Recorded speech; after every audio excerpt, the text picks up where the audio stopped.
Ayan, isa pong masamang balita ang i-share ko po sa inyo at ito nga po ay balita po dito sa Hong Kong na isa po nating kababayang Pinay ang nagbigti gamit po ang sinturon.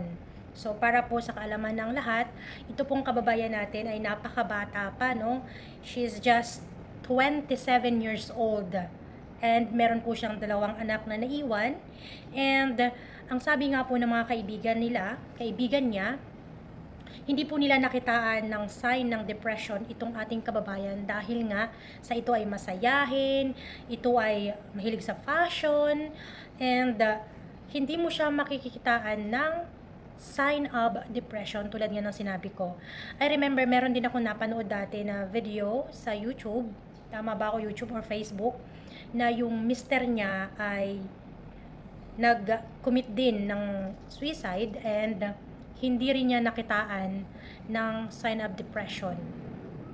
So, isa lamang pong masasabi natin doon, always check your loved ones, especially kapag nasa abroad, kasi dito sa abroad, malungkot, iba dito ang kultura, iba dito ang pamumuhay, iba yung klima, iba yung pananalita.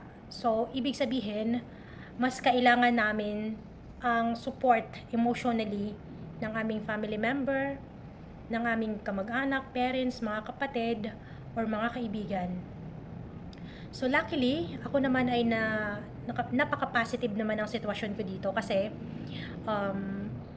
hindi lamang paghingi ng konting support ang dahilan ng pangungumusta ng aking family, ng aking mga kapatid, kundi minsan nagme-message sila, nagchat-chat sa akin para mangumusta lang, which is I really appreciate talaga yung ganong gesture sa akin. Pagdating naman sa mga anak ko, na pinaka number one kong support system is yung aking mga anak, ay nagme-message sila sa akin kahit na wala silang kailangan, and thankfully lahat naman sila ay respectful. Lahat po sila ay respectful, and yun nga ang sinasabi ko, napakalaking bagay yung meron tayong emotionally support from our family. So again, RIP sa iyo kabayan, and my deepest condolence to the family, to the bereaved family. So yun lang guys, so napakadaming case dito.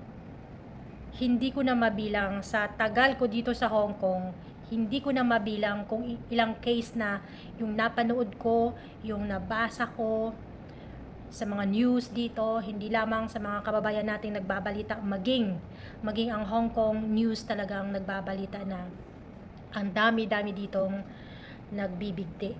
So, isa po doon ang reason is, isa lang ang dahilan doon, dahil po sa depression, dahil po sa matinding problema. Una po is family problem,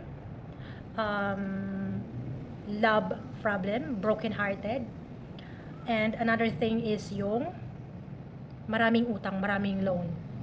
So again, wag po nating kutyain yung mga nakakapag-loan dito sa Hong Kong, hindi po natin alam ang kanilang pinagdadaanan. So ayun lang. So once again, don't forget na meron tayong family na kailangan natin kumustahin, hindi lamang sa meron tayong kailangan, but of course dahil ipakita natin na someone or somebody loves them. Yun lang. Bye!